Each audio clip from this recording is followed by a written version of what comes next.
Welcome to the latest update program. The topic of discussion is India to host 90th General Assembly of Interpol.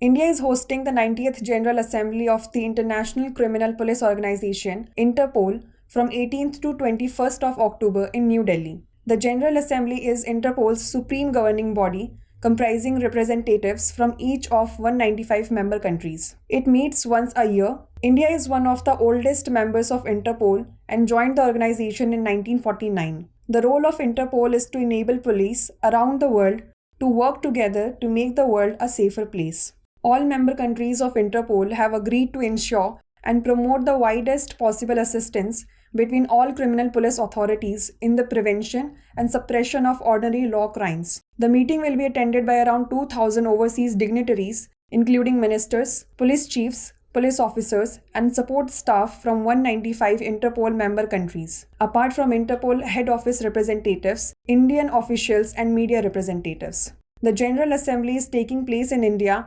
after 25 years. It was last held in 1997.